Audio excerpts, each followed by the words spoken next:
Hello, my name's Martin Braden, but you can call me Marty.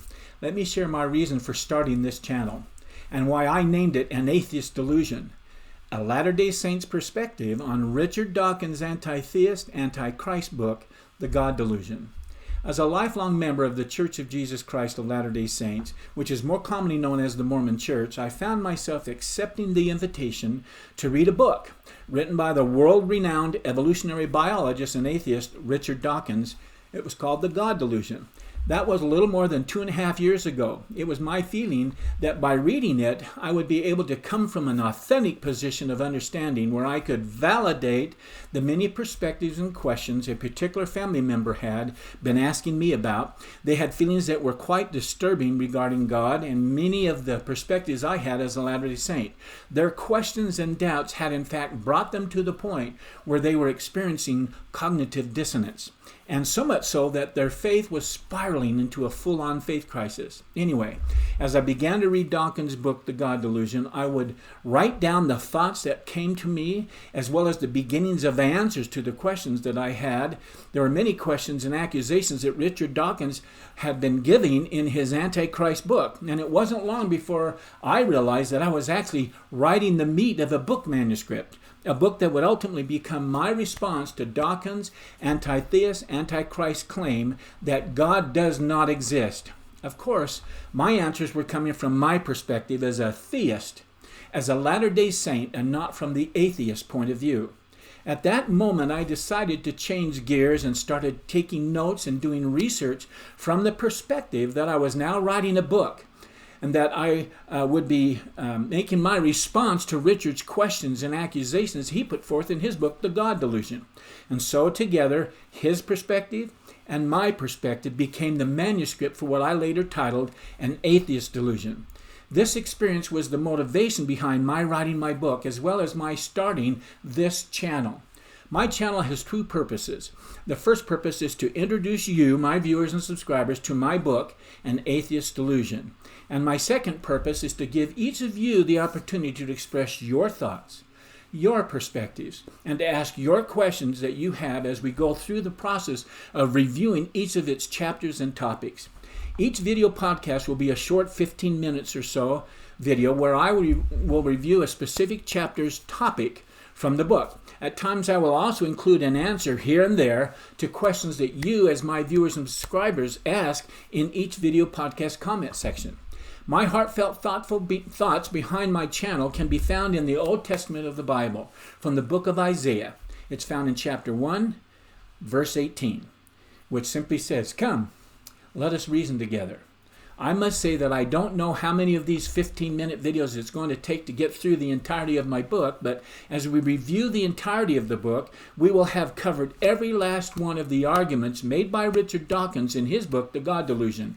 Each response will be from, as I said, my perspective as a Latter-day Saint.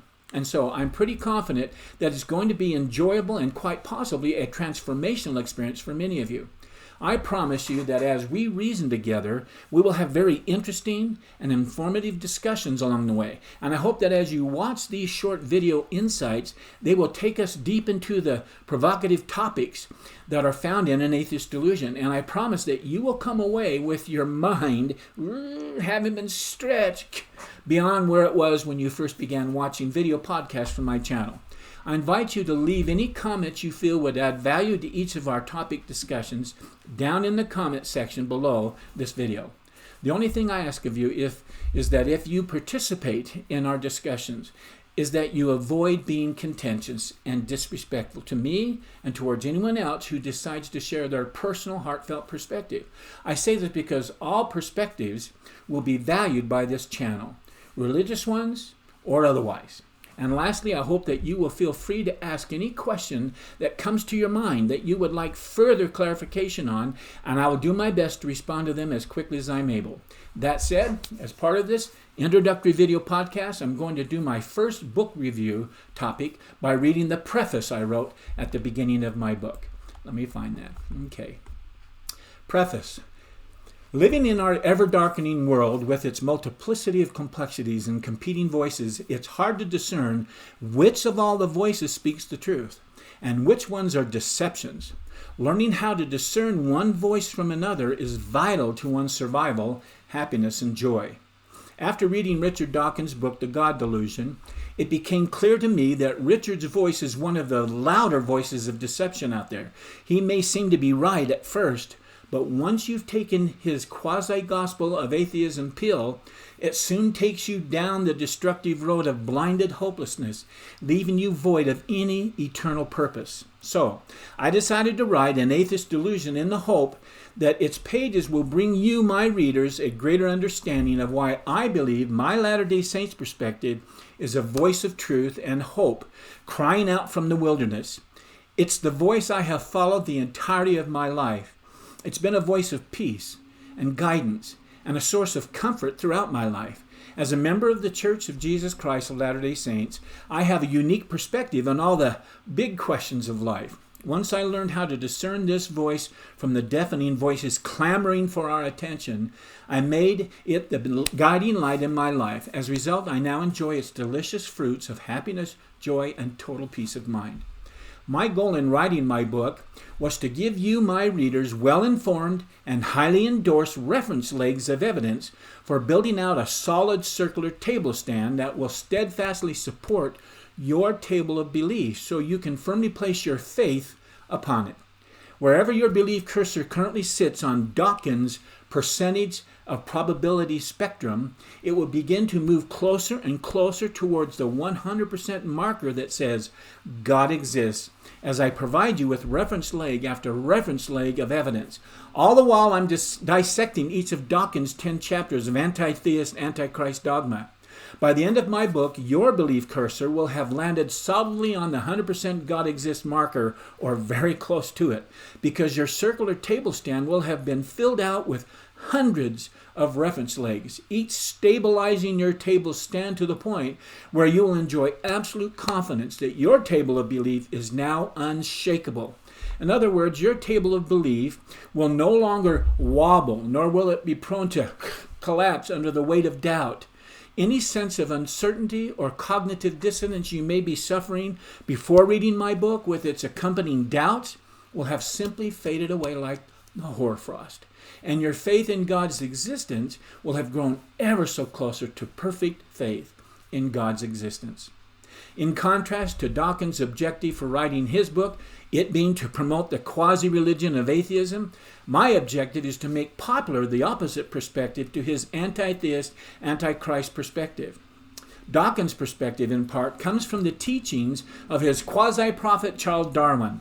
Darwin's quasi-gospel is the anti-theist, antichrist doctrine of evolution, its chief tenet being natural selection.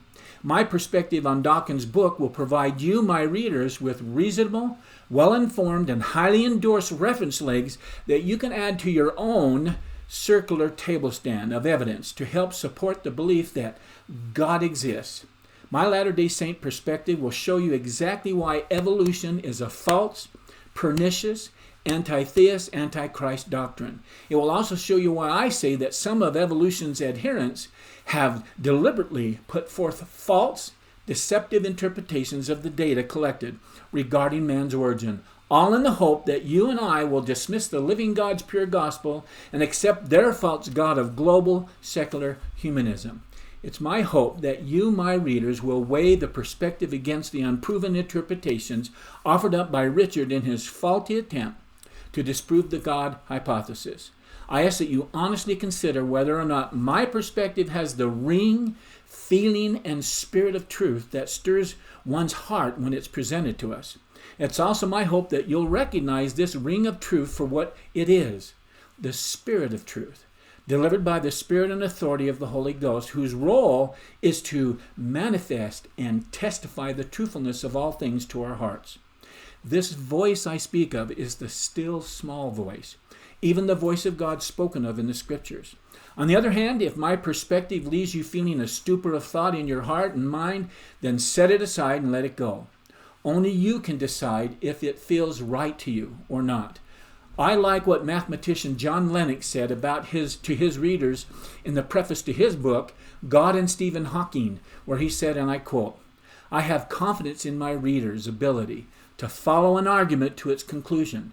I submit what I have written here to your judgment. See page 9 of John's wonderful little book.